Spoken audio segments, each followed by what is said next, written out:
Aquí estamos nuevamente este domingo 14 de diciembre en nuestro tiempo devocional Palabras de Esperanza de la Iglesia Bíblica Torrefuerte. Les damos la más cordial bienvenida a todos ustedes que nos acompañan en este tiempo de reflexión, en este tiempo de meditación, en donde buscamos ser retados, ser animados para seguir buscando al Señor y buscarle haciendo su voluntad. Gracias por acompañarnos el día de hoy. Hoy, este domingo, pues quiero primeramente agradecer a todos ustedes que nos siguen a través de las redes, que nos ven día a día, no solamente el domingo, sino toda la semana, en los diferentes tiempos de reflexión. Hoy pues tenemos un tiempo que espero sea de bendición para todos. Hemos estado reflexionando durante toda la semana acerca de un tema que es interesante dentro de la Biblia y que pues sí lleva a reflexiones fuertes y que en ocasiones pues sin duda ha creado hasta conflicto en algunas personas, pero que cuando lo analizamos de una manera correcta bíblica, pues nos damos cuenta de la gran bendición que tenemos de conocer este tema. El tema es básicamente el nuevo pacto, ¿verdad? Estamos hablando de que nosotros ahora vivimos bajo un nuevo pacto.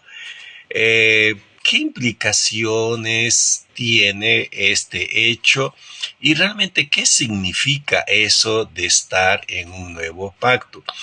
Como ya nos explicó el pastor Edgar el domingo pasado, cuando hablamos del nuevo pacto estamos hablando de ese compromiso que Dios hizo con la gente.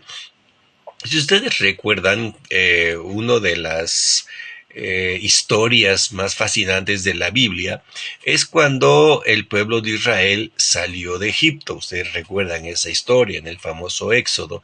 Y Dios les llevó hasta el Sinaí, en donde se comprometió con ellos. Y allá Dios hizo un pacto que es conocido en todas partes como el pacto mosaico. Este pacto mosaico era un pacto en donde Dios había establecido leyes y recordamos perfectamente muchas de estas leyes cuando leemos sobre todo Éxodo 20, en donde nos resume todo en los famosos 10 mandamientos. Creo que usted alguna ocasión ha leído acerca de los 10 mandamientos y me podría citar, ¿verdad? No matarás, no hurtarás, no hablarás falso testimonio.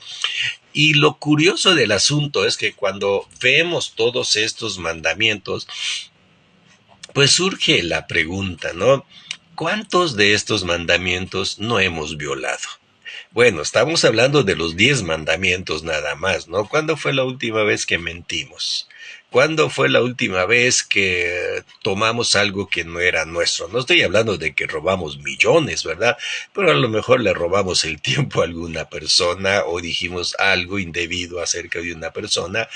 Y si ustedes se dan cuenta, ¿verdad? Bueno, todos estos eran, en resumen, algunos de los mandamientos que Dios había hecho, había dado al pueblo. Entonces, todo lo que tiene que ver con la ley mosaica, los 10 mandamientos y todos los demás mandamientos que aparecen tanto en Éxodo como en Levítico y parte de ellos también, digo, de Números, son conocidos como la ley mosaica o el viejo pacto. Ese pacto en donde el pueblo de Israel se había comprometido a obedecer a Dios y a seguirlo. Muy bien, pues ahora, cuando empezamos a leer y empezamos a escuchar los mensajes de esta semana pasada, pues de pronto aparece que hay un nuevo pacto. Ahora, ¿qué es este nuevo pacto y por qué tiene que aparecer un nuevo pacto? El tema del nuevo pacto no es nuevo y exclusivo del Nuevo Testamento. Realmente el nuevo pacto Dios lo presentó al pueblo de Israel en el Antiguo Testamento y fue el profeta Jeremías quien habló de esto. El profeta Jeremías hizo toda un análisis de la situación del pueblo y hablando en el nombre de Dios, Dios les dijo que iba a hacer con el pueblo un nuevo pacto, ¿sí? Este nuevo pacto está citado en el libro de Jeremías capítulo 31, en los versículos 31 en adelante. Ahora bien, cuando vemos este nuevo pacto, obviamente lo primero que viene a nuestra mente como pregunta, ¿no? Es ¿por qué Dios tuvo que hacer o por qué Dios hizo un nuevo pacto con la gente? Sí, el pasaje que estamos leyendo ahora, que es Hebreos capítulo 8, empieza a darnos un poquito de idea sobre este asunto. En el capítulo 8, desde el versículo 1, el autor de la carta empieza a decirnos: ahora bien, el punto principal de lo que venimos diciendo es que tenemos tal sumo sacerdote, el cual se sentó a la diestra del trono de la majestad de los cielos, ministro del santuario y de aquel verdadero tabernáculo que levantó el Señor y no el hombre, porque todo sumo sacerdote está constituido para presentar ofrendas y sacrificios, por lo cual es necesario que también éste tenga algo que ofrecer. Así que estuviese sobre la tierra, ni siquiera sería sacerdote, habiendo aún sacerdotes que presentan las ofrendas según la ley, los cuales sirven a lo que es figura y sombra de las cosas celestiales, como se le advirtió a Moisés cuando iba a erigir el tabernáculo, diciendo: mira, haz todas las cosas conforme al modelo que se te ha mostrado en el monte. Pero ahora, y aquí es donde empieza la discusión del autor de Hebreos, dice: pero ahora tanto mejor ministerio es el suyo, hablando acerca del Señor Jesucristo, cuando es mediador de un mejor pacto, establecido sobre mejores promesas. Porque si aquel primero hubiera sido sin defecto, ciertamente no hubiera procurado lugar para el segundo. Aquí es donde ya el autor empieza a hablarnos de este nuevo pacto. Si observaron ustedes estos últimos versículos 6 y 7, dice que ahora tenemos un nuevo pacto, ¿verdad?, que es mejor que el antiguo. Cuando leemos estas palabras, un nuevo pacto mejor que el antiguo, significa que la ley mosaica, voy a usarlo de esta manera, ¿no? Y lo voy a explicar después, que la ley mosaica no era tan buena como uno pudiera imaginar. No estoy diciendo éticamente que esté mal, porque inmediatamente viene la pregunta: bueno, y si no era tan buena, ¿para qué la dio Dios? ¿Verdad? ¿Qué significa esto? Dice también el versículo 7 que el primer pacto era un pacto con defectos, entonces no era tan buena y tenía defectos. Cuando estas cosas vienen a la mente, inmediatamente nos hacemos la pregunta: bueno, entonces, ¿por qué Dios está haciendo esto? ¿Acaso Dios hace las cosas mal? ¿Acaso Dios no hace las cosas bien y hay defectos en su trabajo? No. Permítanme explicarles esto, ¿no? El antiguo pacto fue inadecuado y tuvo defectos porque había un factor que no era del diseño de Dios.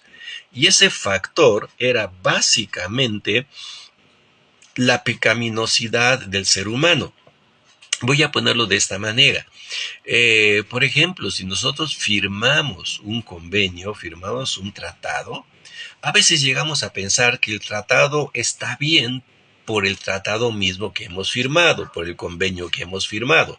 Usted puede ir a una tienda, y a una ocasión a mí me pasó, sí, firmé un contrato para comprar unos muebles y pues yo de mi parte pagué lo que eran los muebles, pero cuando llegaron los muebles llegaron con muchos defectos. Estuve tratando con la compañía que me vendió los muebles y por mucho que hice, jamás pude hacer que se repararon esos muebles. Así que me tuve que quedar con los muebles feos, mal hechos, a pesar de que yo había pagado. Entonces, el contrato que yo había firmado en sí, ¿verdad?, no había sido un contrato malo, malo por el contrato, sino malo por los que participamos en el contrato. Y esto es lo que sucedió precisamente con el primer pacto. El primer pacto tenía una debilidad, un defecto, que era el ser humano. Dios estaba buscando que el ser humano se acercara a Él y lo adorara, le sirviera y confiara precisamente en Él como Dios. Pero había un factor, es el factor humano. Y ese factor humano es un factor de pecado. Es decir, el hombre por naturaleza no quiere servir a Dios, no quiere acercarse a Dios. Entonces la pregunta es, ¿para qué Dios hizo un pacto con ellos? Bueno, la respuesta la podemos encontrar en el libro de Gálatas capítulo 3, 23 al 27, en donde nos dice que Dios hizo este pacto y les dio esta ley para que la ley les sirviera a ellos como maestro. Ahí usa la palabra ayo, como una nana. ¿Y para qué sirven las nanas? Para cuidarnos y para llevarnos a donde debemos de llegar. La ley, el antiguo pacto, fue dado al hombre para que el hombre empezara a ver su necesidad de Dios, empezara a ver que Dios le hace falta, pero que por sus propias fuerzas no puede llegar. ¿Sí? Entonces la ley, dice aquí en Gálatas, le fue dado como un ayo. ¿Pero un ayo para qué? Para llevarlos a Cristo. Es decir, cuando el hombre quiere obedecer la ley y se da cuenta de que no puede obedecer la ley, entonces se pregunta, ¿y ahora cómo lo voy a hacer? Cuando un hombre quiere servir a Dios y se da cuenta de que a Dios no le agradan las cosas que él está haciendo y que el hombre no tiene la capacidad de servir a Dios, el hombre se tiene que preguntar, bueno, ¿y cómo puedo hacer para servir a este Dios? Porque la relación con este Dios depende, de eso depende toda mi vida. Entonces, ¿cómo lo podemos hacer? Pues la ley nos mostró que es imposible bajo nuestras propias fuerzas y que tenemos que buscar a alguien o a algo que nos ayude. Y ese alguien es precisamente la persona de Cristo. Por eso dice aquí en la carta a los Hebreos que el ministerio de Cristo es superior a cualquier otro sacerdote, porque el ministerio de Cristo sí nos lleva directamente a la relación con Dios. Por esto es que Dios les dio la ley, ¿verdad?, para que ellos entendieran que por sus propias fuerzas no podían y que necesitaban de un Salvador, de un Mesías, de un Redentor, de un sumo sacerdote diferente. Y ese es Cristo. Así que cuando nosotros nos damos cuenta de que no podemos obedecer a Dios, tenemos que recurrir a otro. Y ese otro es Jesucristo. Y Él es el que pagó por nuestros pecados, pagó por nosotros para darnos una relación personal con Dios. Es por esto que cuando entramos a la relación con Cristo, según el pasaje de Jeremías que leímos, que les dije hace un momento, nos dice el autor de la carta que ahora nosotros, como parte del nuevo pacto, ¿verdad?, al recibir a Cristo como Salvador, formamos parte de ese nuevo pacto. Ahora nosotros tenemos nuevas y preciosas promesas. Y precisamente aquí Jeremías nos los hace ver, ¿sí? En la carta a los Hebreos, que cita a Jeremías, empieza precisamente en el versículo 10 diciendo: por lo cual este es el pacto que haré con la casa de Israel. Y obviamente eso aplica también a nosotros. Algún día hablaremos precisamente, si Dios lo permite, de esa diferencia entre Israel y la iglesia, ¿verdad? Pero dice: después de aquellos días, dice el Señor, pondré mis leyes en la mente de ellos.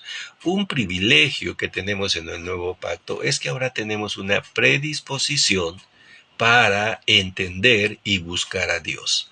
Cuando nosotros creemos en Cristo como Salvador personal,